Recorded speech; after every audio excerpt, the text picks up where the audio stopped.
I'm live. Hello, fellow palm nuts. Woohoo! It's been a week, I think, since I did a Wow. live stream. Hopefully, this live stream will last and the lousy internet service will not die out on us. We'd lost internet for a couple of days, and now it's back again.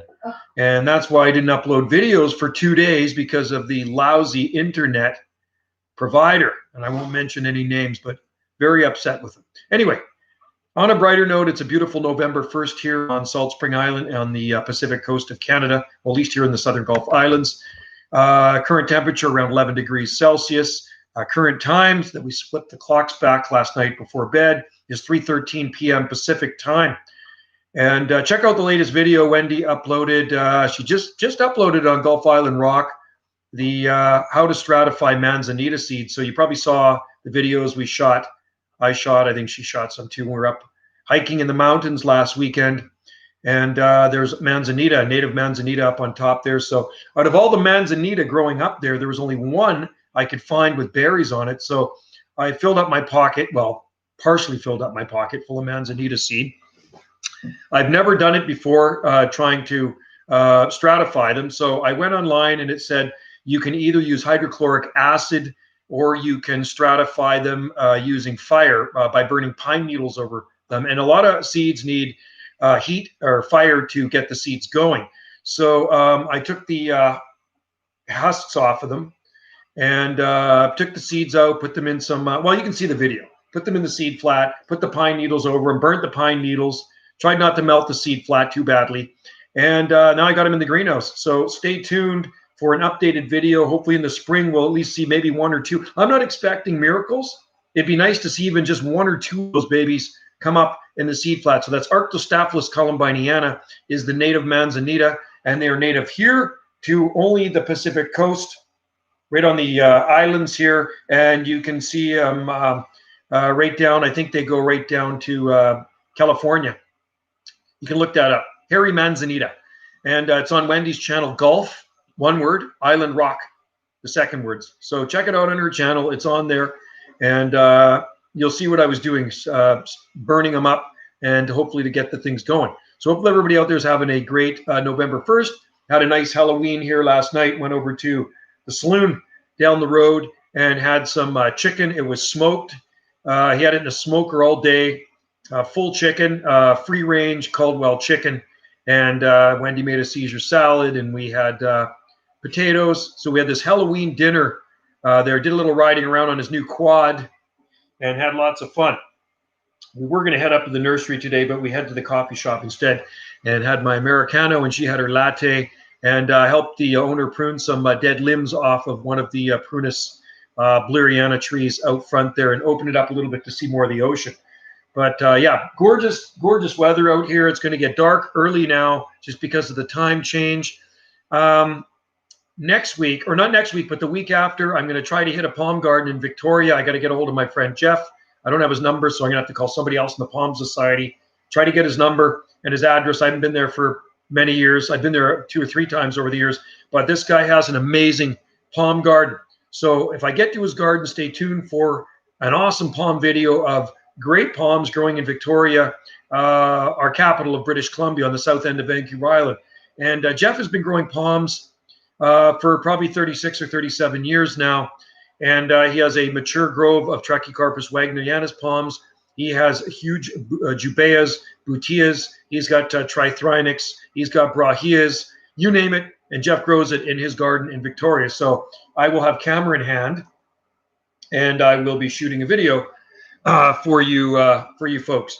So I wonder if any of you kids, you people out there have kids, did they actually go trick-or-treating because of what's going on out there? Like, people were trick-or-treating in certain areas of Salt Spring Island, but I think it was more low-key this year. There's one road in particular, and it's packed. It's like a subdivision. It's the first subdivision built on Salt Spring, and kind of really the only subdivision where the houses are fairly close. It's about 4 kilometers south of here. And when our kids were small, they're all grown up now, we'd start at one end and you'd just kind of go back and forth all the way down the road to the end, right down to the ocean. And then I'd have to bring the kids back. Well, the youngest one of us, I always want to piggyback. So uphill, it was all downhill. But yeah, they get a whack load of candy. But last night at Hal's Saloon, we listened to the fireworks. There was a lot of booms and bangs going off in the distance there. So close by, a lot of people had fireworks going off. Darius Peters, hello, aloha. And where are you, Darius? Where is your location? Are you in Europe? Are you in the North America? Are you in South America or in the Australia? Give us the dirt. I always like to know where people are tuning in from. I say we have 3 people watching. If I suddenly disappear, it means the internet connection is died as usual. But anyway, good to see you in there. And check out my latest uploads. You can see how the bananas are doing. You are in the north. North where? North of me. I'm at 48 degrees north latitude here in the Southern Gulf Islands, right? So are you close to our island chain? Texas, the Lone Star State. Right on. Gotta love that. Hey, we just watched a really good rockumentary on ZZ Top the other day, and I've seen ZZ Top 3 times in concert, and you know they're from Texas, the little band from Texas. But yeah, they rock, man. I love them. It's kind of like, well, you know what ZZ Top's like. They say it's not blues, but it's kind of like blues, right? So I know you're having a lot of heat down in Texas. Here it's about 52 degrees Fahrenheit. We got a beautiful sunny day. It's actually just blasting in here right now. You can see some of the indoor bananas we have behind us. Those are Musa acuminata. We have a couple of clumps of them here, and those got to stay in all winter. And I don't even bother bringing those big ones out anymore because they got lots of glass there in the French door, so they get a lot of light. They come in. Hey, man. Oh, good to see you guys in there. So first live stream of November. This is good. This is good. Hi, 80 here today. Bonus, Toasty. Toasty in Texas. Are you back home now? Oh yeah. No, we went to Tofino and Ucluelet at the beginning of October, and I did do a live stream from the Pacific Rim from Tofino and Ucluelet. The internet there was so flippin' fast. I'm guessing they have fiber optics. You see, that's the problem here on Salt Spring Island. No fiber optics. Internet can be slow at times, and that's why some of these live streams fade out. So I'm uploading videos there over on the Pacific Rim, and I swear to God, by the time I finish putting my tag words in, it's already uploaded. So when I upload a video here, say I'm going to upload a 5-minute video, that takes about 2 hours. It's absolutely ridiculous. I put on like 10 videos in an hour there. I'm streaming in the kitchen, yeah. I didn't feel like setting it up outside. I mean, I could set it up outside. You can see the sun. Look at it. It's just absolutely beautiful out. It is a very nice day. Wendy and I have been out in the garden all day. She bought some more rope lights and put them up on one of our tall palm trees. So I cut off all the old LED lights because a lot of them were burnt out. And she went and got some rope lights. And we put the rope lights up one of our bigger palms in the front yard there. Have you ever thought of making a Discord? What's a Discord? What is that?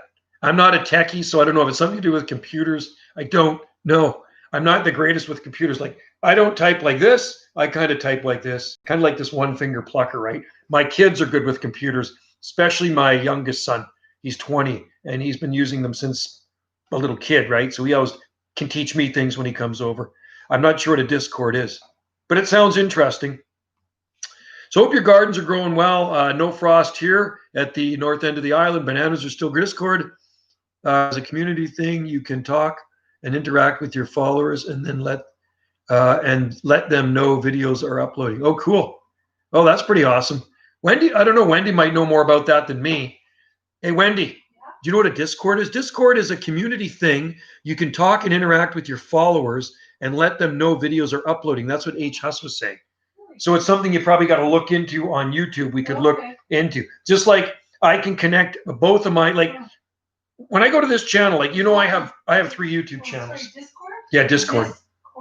I have 3 YouTube channels, right? The first one I don't upload onto anymore. That was started in 2008. And lots of YouTubers have Discord, he said. But my 2 channels are kind of connected. Jungle Joe C is connected with Banana JSSI.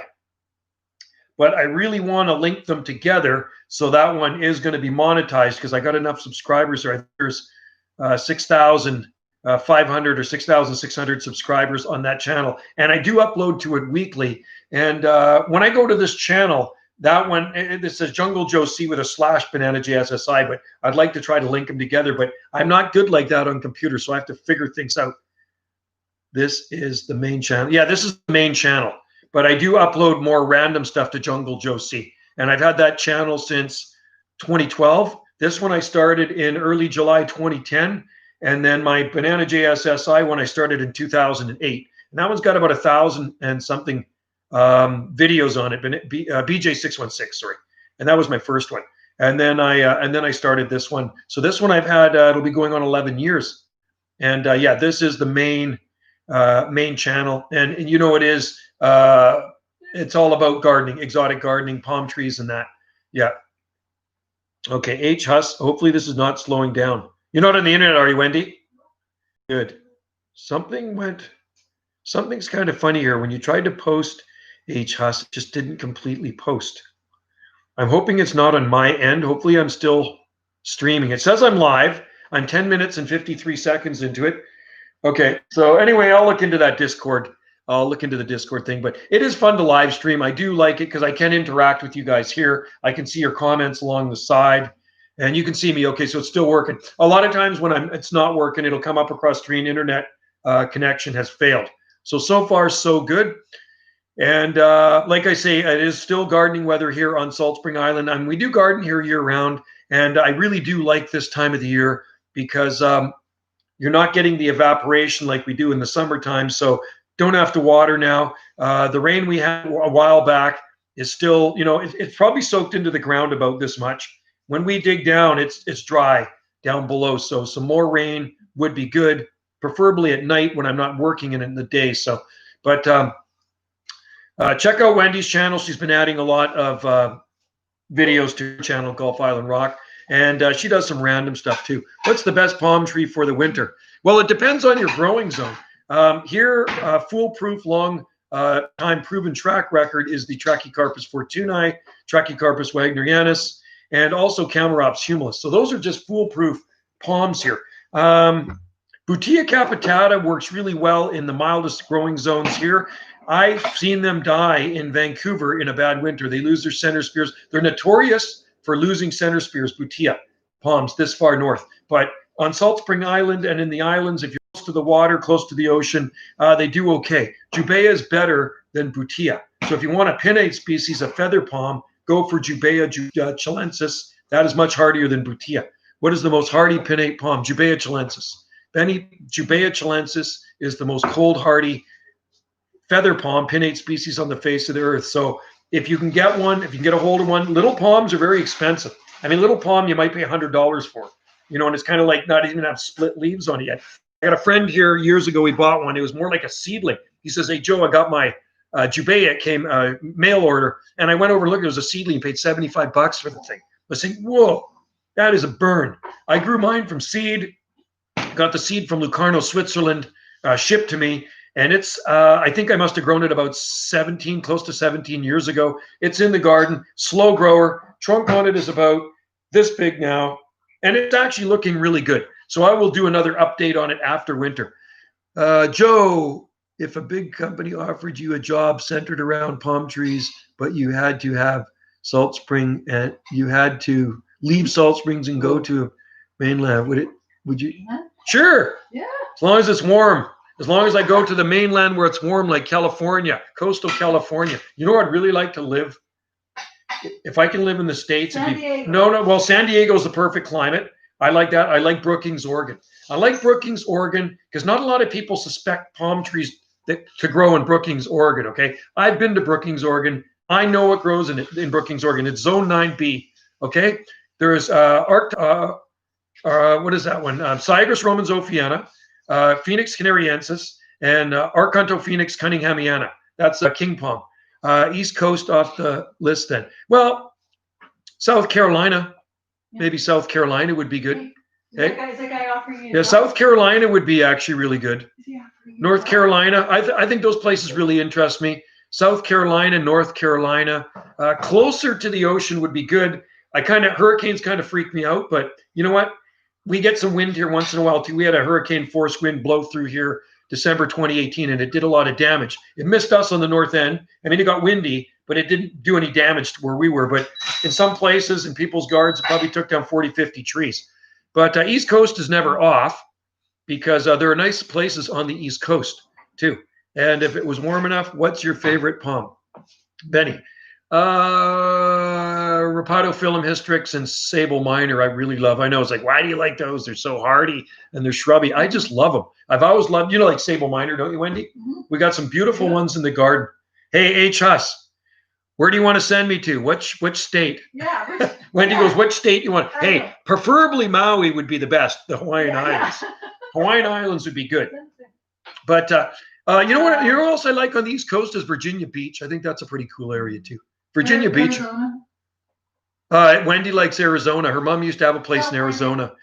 Don't go to Florida. No, I wouldn't go to Florida. I've been to Florida and it doesn't do too much for me. But Wendy likes Arizona. Her mom had a place in Sun City, a condo for years. And before that, she had a place in Palm Desert. She had a place in Palm Desert. She sold it and bought a place down in Sun City. But because of age and everything and travel insurance, that's what happens as you reach a certain age. Sometimes you have to sell these places. So she sold it and she doesn't have it anymore. But Wendy's been down there a bunch of times. I've never been to Florida. I've been to California a lot of times. Nice.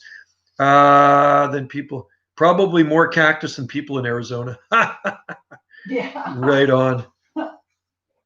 Anyway, H. Huss. Yes, Arizona. I think I would like to go to Arizona. But in the summertime, it would be way too hot for me. Yeah. Arizona would be too hot. Yeah. So I'm thinking the wintertime would be good. It'd be nice to have a happy medium. So 6 months here and 6 months there, right? Like there's a lot of people from Arizona that have places on Salt Spring Island. So they're here for the summer because they absolutely love it.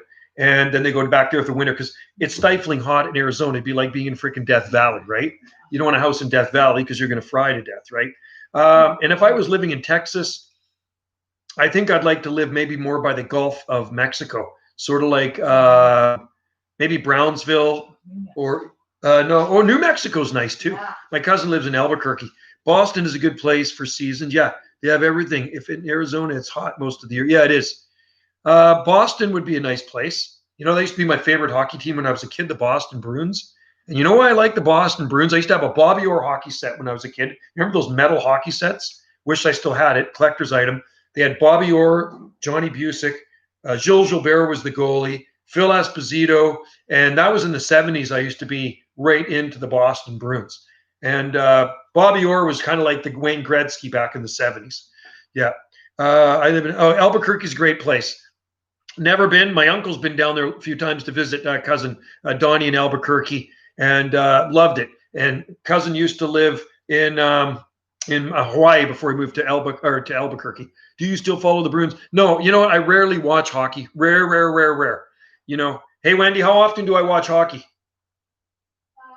He doesn't, unless he's with my family. If I'm with her family, then I have to watch hockey. Hey, so what? My cousins, I think you told him. Tell our cousin plays for the Philadelphia Flyers. Carter Hart. Carter Hart is the goalie for Philly Flyers. So my mom's this is a Philadelphia fan right here. She's a Flyers fan. He's a great. So Carter Hart is your cousin's son. Yeah. They live up in Saskatchewan. Whoop whoop. Yeah. Toby Josh. Park. They live in Sherwood Park. But if I had to follow hockey, yes, I'd follow the Bruins for sure. Yeah. So I'm not a super big hockey fan. You know what? I used to collect hockey cards, and I still have them all. I used to collect hockey cards more than I watched hockey, and trade them with people at school. So I have lots of hockey cards from like 1969 up to probably 82, something like that. I think the last year I bought them was I bought a series. I got the whole series in 82, and then I stopped buying them. It's funny, just before Wayne Gretzky came in. So I wish I would have had his rookie card, but I have Guy Lafleur's rookie card. I got a bunch of rookie cards from back in the day. Yeah, I love wrestling back. Oh, me too. I used to watch it when it was WWF. And like I said before, we would make this night of it. And once a month on Madison Square Gardens, we would order a pizza, and it was 3 hours live from Madison Square Gardens. That was Hulk Hogan, Sergeant Slaughter, George the Animal, all that stuff. Joey, I was a bit surprised to see your possible big. Oh, did you like that? Yeah, Bob Gimlin's not the only one that broke it down. Hey, Wendy. How many people broke down your Bigfoot video? 3 other people? 4 channels have broken down that video. Okay, and you've heard the story. You watched me talk about it. There's a video she shot of me telling us about that experience. And It is kind of cool that she found that chip. We weren't in a hurry to look for it because we were so busy doing other things. But that little camera chip was lost for a long time. And Wendy really wasn't even into shooting videos at all. She took pictures because she didn't have a YouTube channel. So she finds the chip at the bottom of a file box. I guess when she was getting stuff packed up and moved, it must have slid off the desk and fell into the file box. So she's pulling these papers and crap out, and there's the chip sitting at the bottom of the box. She puts the chip in, starts flipping through the pictures, and there was the video of the Bigfoot, right? So I said, yo, you better put it on. It'll probably get a few views. There's always going to be skeptics out there, but people can believe what they want. We don't know what it is. I told her to title it Possible Bigfoot Sighting. I mean, it could have been a bear. Who knows, right? But people have been dissecting the video, and they think it looks real. And that's good because that's what we spotted that day. We don't know what the heck it is. We're not Bigfoot experts, but we do believe in Bigfoot. I do believe there is something out there. You know what I mean? And so does Wendy. I'll tell you something. I've watched enough Bigfoot videos, but the Patterson film shot in 1967, they've dissected, they've done this, they've sliced it, diced it, and even big filmmakers say there's no possible way they had the technology or the monkey-type suit back then in 67 to create a Bigfoot creature like that he got on film. So that I believe is real footage that while we reconnect. Oh, how annoying. Oh, there we go. It just disconnected. Sorry, folks. I got to watch the internet here because I could disappear on you guys. But anyway, I don't know, man. Let's come back. We were a couple 100 feet into the bush anyway, at least. But that thing, whatever it was about 100 feet away from us. Pretty remote. There's a lot of creeks there, and Wendy likes to do her hiking thing. I'm not much of a hiker, and I was reluctant to go, but I killed grizzlies. Oh, there we go. Please wait while we... Oh, that's why it's disconnecting. The door's shut. The door's shut. It keeps going off. That's why Wendy shut the door. There's no... the connection when she shuts the door blocks off the signal. So who knows? Who knows what it was? You have to watch it and see. You must really miss the internet back. Oh, yeah. You know what? The internet on the West Coast, like I say, was amazing. We went over to Fino and Ucluelet. It was so high speed, the fiber optics. Internet here, we have 2 servers on Salt Spring Island. And Wendy used to be on the other one before she moved here 5.5 years ago to this place. But it was okay, but it wasn't perfect. This one here, we've had nothing but trouble with.